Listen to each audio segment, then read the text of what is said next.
여러분, 제가 어릴 때 할머니가 좀 일찍 돌아가셨어요. 이 외할머니가.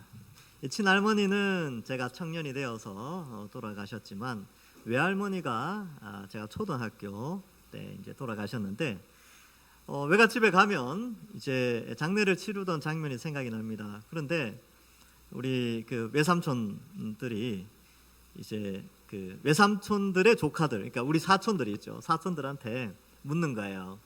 야, 할머니 어디 가셨니? 이렇게 물으면 이제 답변을 잘해야 돼요. 답변을 잘하면 용돈도 주고 그렇기 때문에, 야, 할머니 어디 가셨어? 그러면 이제 돌아가셨으니까, 천당 가셨어요. 그러면 이제 막 웃으시면서 아이고 기특해라 그러면서 이제 용돈도 주시고 맛있는 것도 주시고 그랬어요. 제가 어릴 때 그렇게 교육받았습니다. 예, 천당은 죽어서 가는 곳이라고. 그래서 이제 그렇게 교육을 받았죠. 어릴 때부터 이제 장성할 때까지 천국은 죽어야 가는 곳이구나. 그리고 또 교회 와서 배우니까 예수님 재림하시면 이 땅이 천국이 되어지는구나. 뭐 그렇게 막연하게 생각을 했었죠. 근데 이제 20살이 넘어가서 청년부가 되고 나서 이제 첫 수련회를 갔는데 그 주제가 하나님 나라였어요. 근데 약간 충격이 있었죠. 왜냐하면 하나님 나라는 가는 곳도 있고 이제 공간적인 개념에서 이 땅이 아니라 죽어서 그 영원히 하나님께 가는 그 공간, 흔히 생각하는 천당이지요. 천당 이 개념이 있고, 그 다음에 나중에 예수님 재림하여서 완성될 하나님 나라, 그러니까 미래적인, 그러니까 공간적인 이해와 미래적인 이해가 머릿속에 있었는데, 그 하나님 나라가 예수님께서 하나님 나라를 설명할 때는 현재와 관련된 하나님 나라를 설명했다는 거예요. 그래서 하나님 나라가 이미 이 땅에 임하였다. 그때 약간 충격이 좀 있었던, 그 20대 초반에 굉장히 뭐라 그럴까요? 충격과 함께 기쁨과 함께 이 성경이 이렇게 재밌는 것이었나? 예수님이 가르쳐준 천국의 개념이 이러한 부분도 있었구나. 공간적인 개념과 미래적인 개념뿐만 아니라 현재와 관련된 하나님 나라, 천국이 이렇게 이해될 수 있구나 라고 여겼던 그런 시절이 있었습니다. 그래서 하나님 나라 개념을 아는 것이 성경 전체를 이해하는데 굉장히 유익하다라는 것을 저도 이제 여러분들에게 가르쳐 드리고 함께 배워가기를 원합니다. 그래서 2주 전에 우리가 한번 살펴보았죠. 하나님 나라라고 이야기할 때 흔히 나라, 국가 이러면 네이션, 영어로 네이션, 컨트리 이렇게 되는데, 헬라어로는 네이션을 에드노스, 또 컨트리를 코라 이렇게 표현을 하는데, 성경에 나오는 천국, 나라라고 썼을 때는요, 킹덤, 영어로는 킹덤이고 헬라어로는 바실레이아라고 해서 왕국을 의미합니다. 그러면 여러분, 일단 우리가 이런 공간이나 미래적인 거나 현재적인 것을 떠나서 일단 어떤 나라가 있는데 그 나라의 주권이 어디에 있느냐, 그걸 좀 알 필요가 있다는 거예요. 그러니까 하나님의 나라는 하나님이 주권자로, 즉 입법, 사법, 행정의 주권자로 세워진 하나님이 왕이신 나라구나 라는 이해도 할 필요가 있다는 것이죠. 오늘날 우리는 이게 안 익숙해요. 오늘날 우리는 민주주의 사회에 살고 있기 때문에 왕정을 경험해보지 못했어요. 그래서 우리 민주주의 사회의 주권은 국민에게서 나오죠. 그래서 입법자들, 국회의원들 좀 있으면 이제 뽑잖아요. 그 입법자들이거든요. 국회의원들은 법을 세우는 사람들이에요. 그 다음에 행정은 이제 행정의 수장은 대통령을 세우는 거죠. 우리 대통령이 이제 정부 장관들 이렇게 세우지 않습니까? 그게 행정이 행정. 나라 살림 잘 살도록 하는 거. 그 다음에 사법은 법관들이 합니다. 그렇죠? 나라의 국법에 의해서 법관들이 시험을 쳐서 이렇게 되는데, 지금은 국민들에 의해서 이 모든 것이 이루어지지만 옛날 나라, 그러니까 성경에서 말하는 천국이라고 할 때는 이 천국은 이 나라가 왕국이에요. 하나님께서 법을 세우시고 하나님이 그의 백성들의 인생을 책임져 주시고 하나님이 법을 집행하시는 그러한 나라, 하나님 나라, 이런 개념을 가지고 있으면 됩니다. 근데 그 하나님이요, 우리에게 새 에덴을 준비해 주고 있다는 사실. 그런데 그 나라가 현재 우리가 살아가는 이 시대에 일정한 그 나라의 요소들이 들어와 있다는 거예요. 하나님 나라가 현재에도 들어와 있는데, 그것을 예수님이 비유로 설명을 해준 거죠. 그러니까 우리가 인식하고 있는 공간을 초월한 천당, 그 개념도 아니고 미래에 다가올 그 개념도 아니고 현재에 임한 하나님 나라에 대한 설명을 비유를 통해서 하십니다. 물론 현재 임한 하나님 나라의 끝에 대한 부분도 말씀을 하시지만 주로 현재 이제 하나님 나라가 어떻게 되는가 이 부분을 설명하는데, 오늘 본문 말씀이 그것을 아주 잘 설명해 주는 비유의 말씀이라는 것이죠. 그래서 우리 지난 시간에는 그런 걸 배웠죠. 하나님 나라가 이 땅을 임했다. 근데 하나님의 백성들은 참 좋은 씨앗, 참 밀이고, 근데 예수님이 그 참 씨앗을 뿌렸는데 원수인 마귀가 와서 가라지 또 뿌렸다. 독보리라고 했죠. 그래서 자랄 때는 잘 모르는데 나중에 열매를 보면 알 수가 있게 됩니다. 그런데 그 독보리를 제거하지 않고 언제까지? 추수 때까지 놔두는 거예요. 그리고 함께 자라게 하는데 그게 하나님 나라래요. 처음에는 이해가 잘 안 됐는데, 하나님 나라의 백성인 참 밀과 또 예수님을 믿지 않는 독보리 같은 이 가라지들이 함께 살아가고 있구나. 이 나라가 함께 살아가고 있는 그런 상태구나. 그래서 그리스도인들이 왜 이 세상에 하나님이 계시는데 왜 악한 자들이 여전히 존재하는가에 대한 이유를 알게 되는 것이죠. 공존하는구나. 그러나 예수님이 재림하실 때는 다 심판을 받게 되고 하나님의 백성들은 하나님의 곳간에 들어가 천국의 복락을 누리는구나 라는 것을 지난 시간에 배웠습니다. 그래서 지난 시간에 배운 비유도 이미 임한 하나님 나라의 현재성, 즉 하나님의 백성들과 그렇지 않은 자들이 공존하며 살아가는 이 시대. 근데 이 시대의 특징은 그리스도의 초림과 재림 사이에 이미 임한 하나님 나라에 현재 나타나고 있는 것을 예수님이 비유로 해주셨다. 이것을 지금 우리가 마태복음 13장에서 계속해서 배우고 있습니다. 자, 그래서 어떻게 결론을 내렸었습니까? 전도해야 된다. 사람들 다 불못에 던져지면 안타깝잖아요. 그래서 전도해야 되고, 그러나 그러한 사람들과 함께 공존하기 때문에 고난도 있고 핍박도 있는데 잘 견뎌야 된다. 이것도 살펴보았습니다. 자, 이제 오늘 유명한 겨자씨 비유와 누룩 비유가 등장하게 됩니다. 31절에 보면 비유를 들어 이르시되 천국은 마치 사람이 자기 밭에 갖다 심은 겨자씨 한 알 같으니, 이렇게 표현하고 있지요. 여러분 겨자씨 본 적 있습니까? 저는 겨자씨를 얼마 전에 한 몇 년 전에 봤어요. 몇 년 전에 이제 어떤 분이 그 성지순례를 갔다 오면서 책갈피를 하나 이렇게 주셨는데, 책갈피에 겨자씨를 코팅해서 이렇게 파나 봐요. 그러면 이제 그 겨자씨에 이렇게 말씀이 이렇게 적혀 있고 이렇게 있는데, 그래서 그때 겨자씨가 이렇게 생겼구나, 참깨처럼 생겼네 라고 봤는데, 요즘은 뭐 인터넷 검색하면 다 나오죠. 그래서 사진을 준비했습니다. 첫 번째 사진 보이십니까? 저렇게 생겼어요. 여기 위에 올려놓으면 아주 조그마한 저 깨처럼, 까만색 깨처럼 생겼는데 색깔은 두 가지로 되어 있다고 합니다.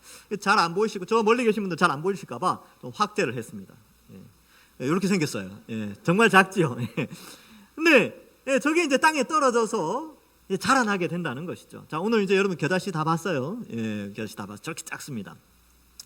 근데 이 32절에 이렇게 표현합니다. 이는 모든 씨보다 작은 것이로되, 이렇게 표현하죠. 그런데 자란 후에는 풀보다 크고 나무가 되고 새들도 와서 깃들이게 된다라고 예수님이 천국에 대해서 비유로 설명하고 있습니다. 그렇다면 하나님 나라, 천국이니까 이 천국이 아주 보잘것없이 시작되었다는 것을 가르쳐주고 있는 것이죠. 여러분, 나라가 시작될 때 그 나라에는 주권자가 있어야 돼요. 주권자.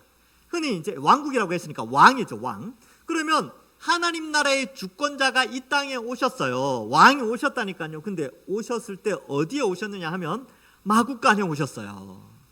이 창조주 하나님이시고 성자 하나님이 하나님 나라의 왕이신데, 그 왕이 그의 백성들을 불러 모으고 회복시키기 위하여 이 지구상에 인간의 모양으로 오셨는데, 오실 때에 마국간에서 오신 것이죠. 얼마나 초라하고 시작이 아주 작지요. 누구도 그가 왕이 될지 누가 알았겠습니까? 그 동방박사들하고 양을 지키던 목자들 말고는 주변 사람들은 잘 몰랐어요. 그래서 나사렛 사람들은 예수 목수의 아들 아니냐 이렇게 말할 정도로 평범하게 그렇게 컸죠. 뿐만 아니라 보통 왕들은 왕가에서 태어나고 왕궁 안에서 이제 아이가 태어나죠. 그래서 왕궁에서 교육받고 왕궁에서 아주 좋은 음식들, 기름진 음식들, 고단백, 저칼로리 이런 거 막 먹으면서 온갖 영양제 먹으면서 왕들이 성장해 나가요. 근데 예수님은 목수의 아들로 태어났어요. 그래서 목수의 일을 하셨겠죠, 그죠? 그래서 아버지를 도와서 열심히 목수일을 하셨죠. 이런 거 보시면 예수님 다 아세요. 이거 이렇게 잘라서 이렇게 왜냐하면 목수일을 하셨으니까. 그래서 우리가 이제 영화나 이런 데 보면 예수님이 굉장히 좀 빼빼 마르고 좀 이 그림도 보면 되게 마르셨는데 옛날에 제가 본 그 뮤직비디오라고 하나요? 그 미국의 마이클 W 스미스라는 그 찬양 가수가 있는데 그가 이제 뮤직비디오를 만드는데 거기 예수님 보면 약간 근육질이에요. 왜냐하면 목수일을 하셨으니까 이렇게 여러분들이 좋아하시는 그 마른 근육 있잖아요. 그런 형태로 예수님을 묘사해서 이렇게 열심히 일하시고 부모님 돕고 그러나 십자가에 달리시는 그런 모습을 보여주는데 예수님께서 바로 그런 이렇게 일반 그 상류층 귀족층 자녀로 태어나신 것이 아니라 일반 평범한 그런 노동자 집안에서 태어나서 그렇게 사셨어요. 그 왕인데 창조주 하나님이시고 성자 하나님이신데 이 땅에 왕으로 오실 때는 그렇게 지극히 비천한 모습으로 평범하게 정말 보잘것없는 겨자씨 한 알처럼 그러한 모양으로 이 땅에 오셨죠. 그래서 때가 되어 공생애를 시작하는데 이제 드디어 구약의 야곱의 12아들을 통하여 이스라엘이 형성되었던 것처럼 새 이스라엘을 형성하기 위하여 12명의 제자를 부르시죠. 근데 그 제자들 어떻게 보면 하나님 나라의 개국 공신이라고도 볼 수 있거든요. 공을 세워서 나라를 세우는 개국 공신들. 여러분 역사 속 우리나라 역사 속에서도요. 뭐 고려를 세우든지 조선을 세울 때 개국 공신들이 어땠냐면요. 다 학자 출신이거나 아니면 무인 출신이거나 권력과 힘과 재산을 가지고 있는 아주 똑똑한 사람들이 나라를 세웠어요. 연합해서. 근데 예수님이 뽑은 12명의 제자들, 고기 잡는 사람이었어요. 그래서 나중에 회당에서 베드로가 막 이제 사도행전에 보면 막 설교를 하니까 회당에 있는 사람들이 깜짝 놀라죠. 아니 배우지 못한 자들이 어떻게 저렇게 잘 이야기할 수 있느냐, 막 놀랄 정도죠. 그러니까 어부 출신들은 배우지 못하였기 때문에 그렇게 개국을 하는데 나라를 세우는데 그렇게 큰 도움이 못 되는데 예수님 그들을 부르셨어요. 세리는 어땠냐면요. 지금이야 우리가 생각할 때 세무 공무원 해서 아주 똑똑할 거라고 생각하지만 물론 똑똑해야 되겠죠. 그러나 유대 사회 속에서는 죄인 취급받으며 이방인 취급받으며 살았던 그들입니다. 그 가운데 세리를 택하셨죠. 그리고 열심당원도 택하셔요. 그러니까 이 로마에 대해서 아주 반감을 가졌던 자였지만 그러나 그들 가운데서도 하나님 뽑고 그러나 정치 권력은 힘은 없었죠. 예수님 뽑은 제자들은요 귀족 출신도 없어요. 배운 사람들도 아닙니다. 평범한 사람들이 있죠. 그래서 이제 예수님이 딱 등장해서 12명의 제자를 불렀는데 거기에서 무슨 나라가 형성될까요?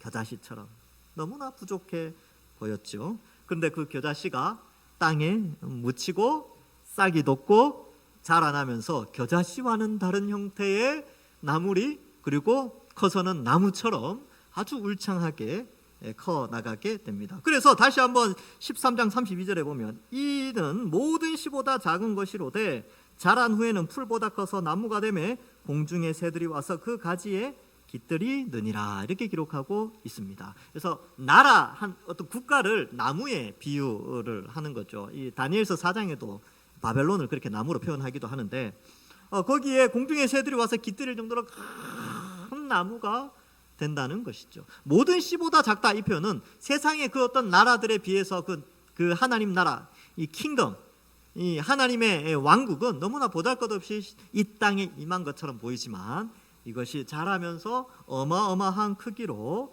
변화된다는 것입니다. 근데 그 씨가 땅에 심겨질 때 그 일이 일어나는데 심겨지는 것이 뭐냐면 결국 예수 그리스도의 십자가 형벌 대속의 은혜를 설명합니다. 그래서 예수님이 오셔서 우리의 죄의 형벌, 우리가 원래 여기 계신 여러분들, 저나 여러분들 다 우리는 나면서부터 죄를 가지고 태어나죠. 그 죄라는 것이 뭐냐면 하나님을 거부하고 내가 왕이 되어서 내 마음대로 살아가려는 그러한 정욕을 가지고 우리는 태어납니다. 그래서 죄를 가지고 태어나기 때문에 죄를 짓지요. 그 죄의 결과로 어떻게 되느냐? 하나님에 대한 반역죄로 지옥에 가고 육체가 죽고 지옥에 가게 되는 형벌을 받게 됩니다. 그런데 그 형벌을 예수님이 이 땅에 오셔서 의인으로서 대신 우리를 위하여 그 벌을 받으셨습니다. 십자가에서 죽으시고요. 십자가에서 지옥에서 받아야 될 수치들, 조롱들, 모든 고통을 다 받으시고 십자가에서 죽으셨죠. 그래서 그 예수님을 믿는 사람들은 죄 용서함을 받고 죄의 형벌의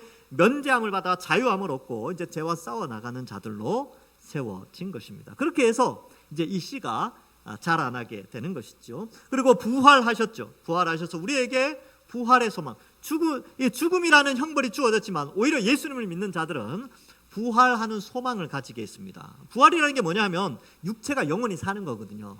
근데 언제 영원히 사냐면 예수님이 재림하시면 우리가 영원히 죽지 않을 육체를 가지고 영원히 살게 됩니다. 그리고 승천하시고 성령을 보내어 주셨어요. 그래서 우리 각 사람 심령 가운데 여러분들은 인지하지 못하지만 예수님도 말씀하시죠. 성령이 어디서부터 오는지, 바람이 어디서 불어서 어디로 가는지 알지 못하듯이 성령의 오심도 그와 같다라고 한 것처럼, 언제 성령이 오신지는 모르지만 성령이 읽다 보니까 이게 믿어져요. 성령이 그 속에 오셔서 역사하고 있다는 증거입니다. 자, 그래서 성령께서 오심으로 말미암아 하나님 나라의 백성이 되어지고, 이러한 일들이 이때까지 2000년 동안 이어져 온 것이죠. 그래서 하나님의 백성들은요, 하나님의 나라가 겨자씨처럼 시작되었지만 그의 백성들은 무수하게 많다라는 것을 성경은 말씀해 주고 있습니다. 히브리서 12장 1절에 보면, 이러므로 우리에게 구름같이 둘러싼 허다한 증인들이 있으니 모든 무거운 것과 얽매이기 쉬운 죄를 벗어버리고 인내로서 우리 앞에 당한 경주를 하며, 이렇게 기록하고 있죠. 구약의 성도들, 신약의 많은, 이 히브리서가 쓰여질 때 많은 또 신약의 성도들도 희생되어졌지만 그러한 가운데 믿음의 경주를 잘 해나가라는 그런 히브리서 기자의 표현이 있지요. 그러면 자, 히브리서 기자가 기록할 때, 성경을 기록할 때의 시대는 2000년 전이에요. 그럼 2000년이 지난 지금 시대에 하나님의 백성, 구름같이 허다한 백성들은 2000년 동안 계속 축적되어져서 지금 영혼으로 하나님과 함께 있습니다. 지금은 얼마나 더 허다한 사람들이 있겠습니까? 그리고 하나님이 계획하신 이방인의 충만한 수가 차고 유대인들이 회개하는 그때 완성된 하나님 나라가 이 땅에 완성되어져서 하나님의 백성들이 하나님이 기뻐할 그 숫자가 가득 찬 그때의 하늘 상황, 주님이 오셔서 완성될 하나님 나라의 그때의 풍성함은 얼마나 크겠습니까?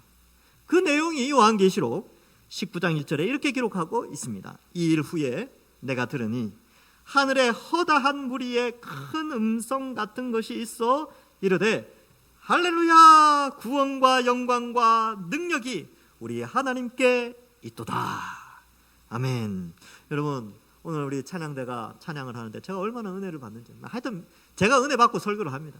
근데 이 분들이 지금 이제 인원이 이렇게 있잖아요. 좀 더 많이 넣으셔서 이렇게 더 감동이 돼요.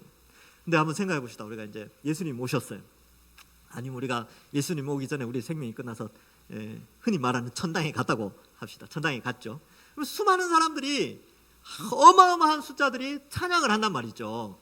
여러분, 그 찬양 소리를 들을 때 그 생동감, 그 웅장함, 그거 있지 않습니까? 그거 2002년도 그 광장에 나가보시고 응원할 때, 대한민국 할 때 옆에 있어 보셨습니까? 제가 있었다니까요. 가다가 밟힐 뻔했습니다. 사람이 하도 많아가지고. 근데 응원하는데 소리가요, 와, 정말 웅장합니다. 그런데 그보다 비교할 수 없는 어마어마한 숫자의 하나님의 백성들이 할렐루야라고 할 때 그때 감동, 기대가 돼요.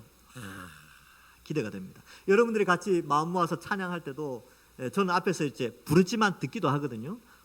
감동이 있어요. 근데 어마어마한 숫자가 하나님을 찬양하고 막 그럴 때에 현장감 엄청나겠죠. 그래서 하나님 나라가 이렇게 웅장하게 성장해 간다는 것입니다. 그러면 이렇게 겨자씨에서부터 시작해서 자라가고 지금 현재 여러분 우리는 하나님 나라가 확장되고 성장해 가는 가운데 우리가 위치해 있는 것이죠. 앞으로 더 크게 성장할 겁니다. 어떻게 해요? 지금도 세계 곳곳에, 우리나라에서뿐만 아니라 세계 곳곳에서는 복음을 전하는 일에 교회가 쓰임을 받고 있는 것이죠. 그래서 예수님이 희생하여 많은 하나님의 백성들을 불러 모으듯이 우리가 예수님을 믿고 그리스도와 연합되어져서 그리스도의 사역에 뛰어들어 우리도 죽어가는 많은 영혼들에게 복음을 전하여 전도하는 자들로 부름을 받았고, 그 전도의 사명으로 말미암아 하나님 나라는 확장되어져 가고 있습니다. 그래서 여러분 전도하셔야 돼요.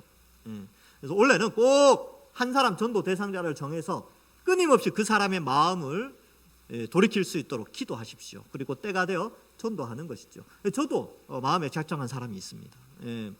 이번 주나 그 다음 주부터 제가 신방을 가야 되니까 꼭 이번 주에 한번 만나보려고 해요.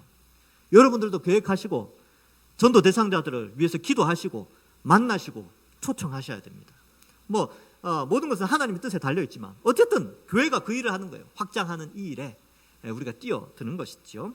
자, 그래서 하나님 나라는 확장되고 공중의 새들이 그 가지에 와서 깃들이죠. 이것은 이제 이방인들을 다 포함한 하나님 나라에 쉴 수 있는 모든 하나님의 백성들을 의미하게 됩니다. 두 번째 이제 비유가 나오죠. 33절에 보면 또 비유로 말씀하실 때 천국은 마치 여자가 가루 서말 속에 갖다 넣어 전부 부풀게 하는 누룩과 같으니. 여러분, 이 비유를 설명하면 머릿속에 상상을 하겠죠.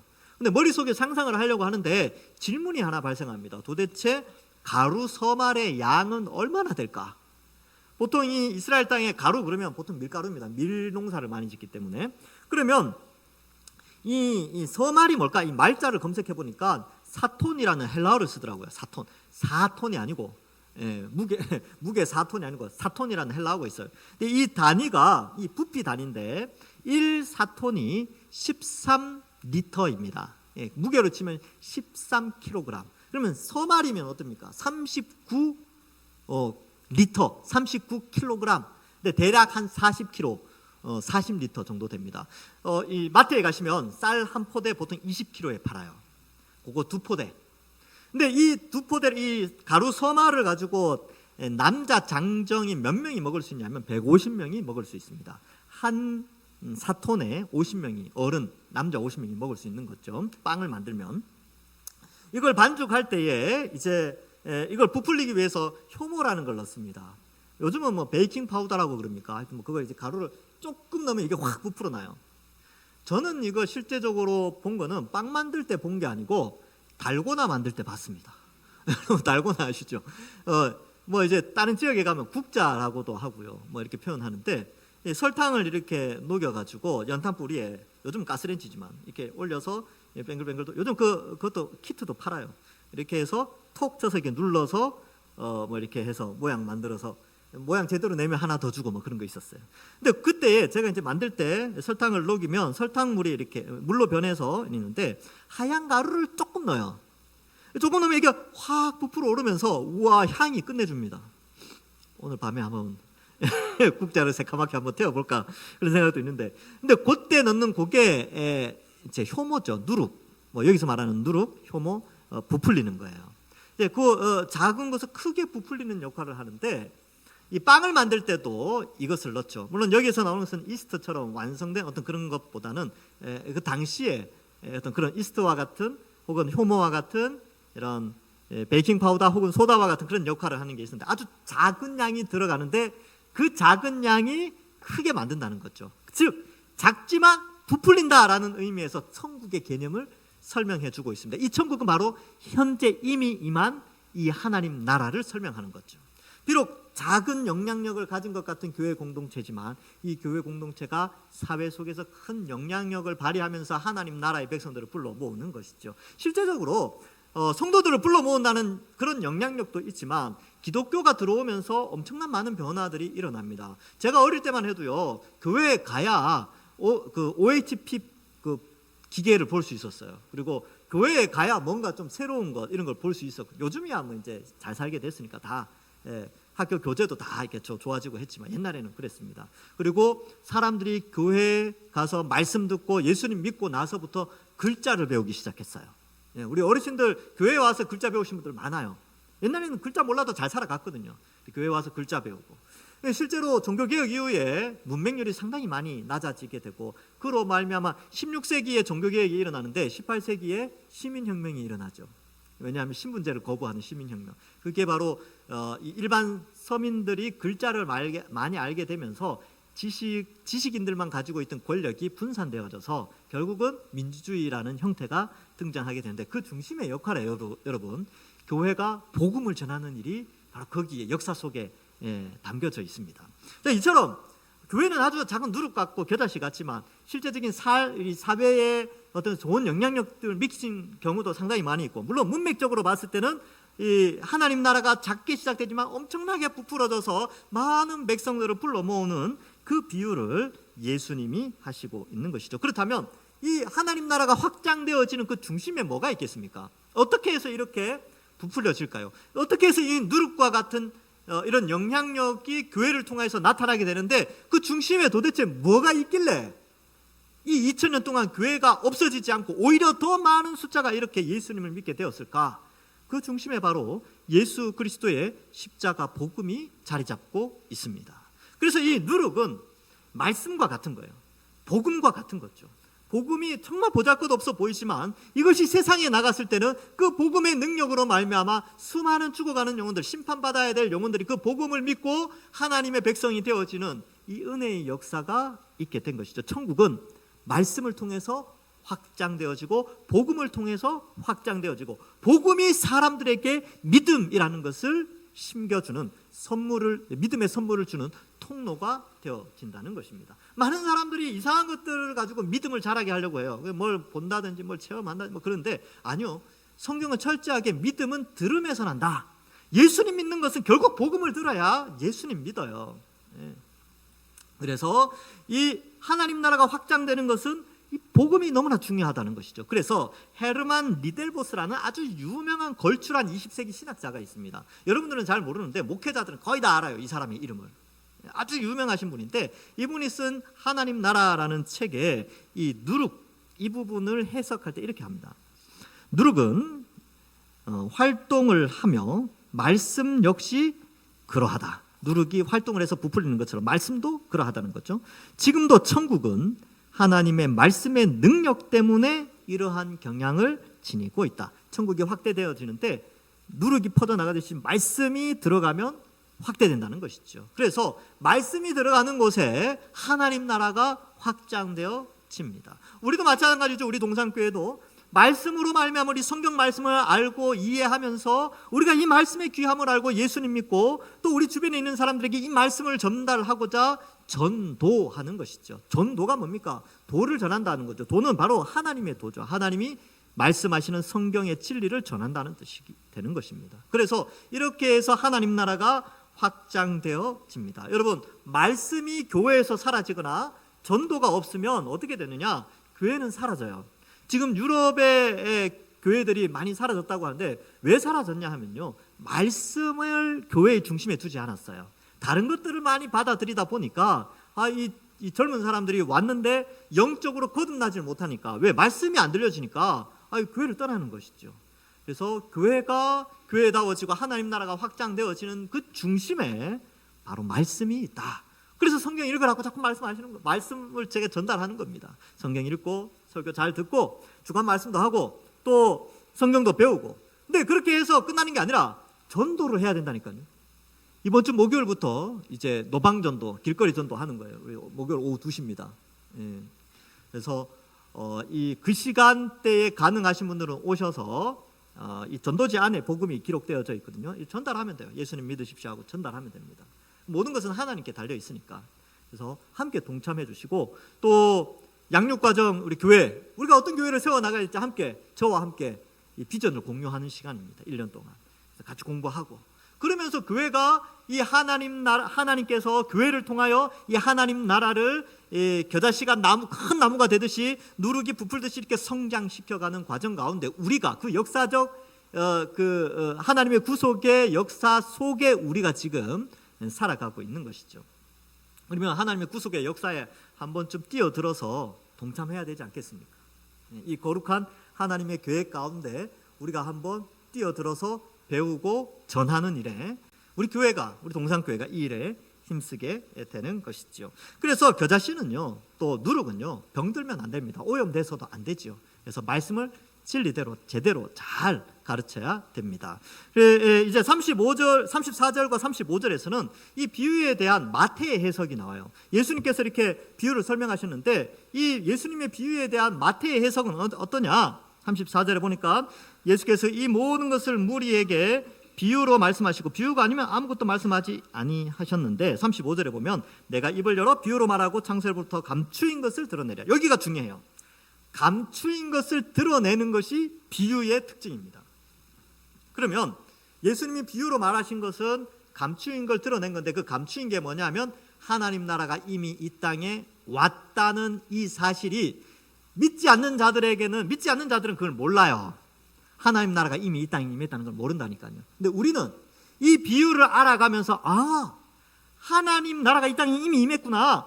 주권자이신 하나님이 이미 이 땅에서 그의 백성들을 불러 모으고 계시는구나.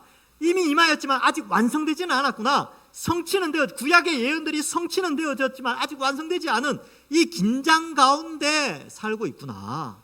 이걸 우리는 이제 알게 됐다는 것이죠. 그래서 감추어졌던 것인데 드러났어요. 비유를 통해서 알려주셨습니다. 우리는 이제 알고 있는 것이죠. 우리는 그래서 하나님의 백성, 천국, 하나님 왕국의 백성이지만 이 시대 속에서 살아가고 믿지 않는 자들과 공존하며 함께 살아가는 가운데 있구나. 그래서 전도하고 때로는 어려움도 당하고 그런 속에서 살고 있는데, 근데 우리가 그러한 가운데 세상과 공존하면서 살지만 이 하나님 나라는 확장되어지고 있다. 우리는 그 증인이에요. 2000년이 지났지 않습니까? 2000년 전 사람들이 지금의 이 상황을 어디 상상이나 했겠습니까? 그렇죠? 그때는 글자 모르는 사람도 많았거든요. 근데 대부분의 사람들이 글자 알고 성경 말씀, 이거 옛날에 얼마나 비쌌습니까? 마태복음 한 권 쓰는데 3개월 인건비를 줘야 돼요. 그러니까 3개월 인건비 300 치면 거의 1000만 원 줘야 돼요. 마태복음 하나 하는데, 필사하는데. 근데 지금 이거 얼마나 쌉니까? 이런 시대를 꿈이나 꿨겠습니까? 2000년 전에 사람들이. 하나님 나라가 이렇게까지 확장되어져서 수많은 사람들이 그 하나님 나라 그늘에 와서 둥지를 틀고 살고 있는 것인데 우리가 증인입니다. 그런데 아직도 더 성장한대요. 더 하나님이 정하신 이방인의 충만한 수가 차면 유대인들이 회개하고 하나님께로 또 하나님 나라가 완성되어지는 것이죠. 그래서 비유를 나타내는 이유는, 비유는 일부 예수 믿는 사람들은 이해를 한다는 것이죠. 그래서 13장 11절에 천국의 비밀을 아는 것이 너희에게는 허락되었으나 그들에게는 아니 되었나니, 11장 25절에도 이것을 지혜롭고 슬기로운 자들에게는 숨기시고 이 바리새인들과 서기관들에게는 숨기고 어린아이들 제자들에게 나타내심을 감사합니다 라고 말씀하고 있습니다.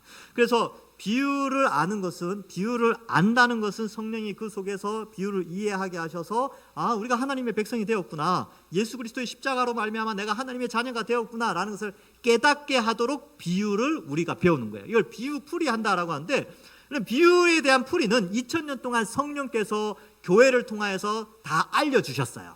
제가 여러분들이 알려주는 건 이 새로운 게 아닙니다. 이미 2000년 역사 속에 수많은 믿음에 탁월한 사람들이 이 비유를 그렇게 해석을 해놓은 걸 제가 이제 읽어보고 요약을 해서 여러분들에게 알려드리는 거예요. 그런데 어디 가면, 이상한 집단에 가면 우리가 풀이한 비유 풀이를 통해서 구원받을 수 있다, 우리가 한 비유만 우리가 해석한 비유를 알아야 참된 구원이다 라고 하는 수많은 이단들이 있어요. 여러분 거기에 현혹되면 안 됩니다. 여러분 성령이 기독교 2000년 역사 속에 동일하게 역사하셨어요. 하나님도 동일하게 역사하셨죠. 그렇기 때문에 믿음의 선배들이 이해해온 것들을 그대로 이해하시면 되는데, 갑자기 새로운 것, 2000년 동안 숨겨졌다가 드디어 계룡산에서 환상을 통하여 이 비유를 해석했다, 이런 거 다 이단입니다. 이단의 결과가 어떻게 되는지 아세요? 그러한 잘못된 해석을 따라가고 잘못된 비유들을 배우면 어떠한 결과가 되는지 갈라디아서 1장 8절에서 명확하게 설명해주고 있습니다.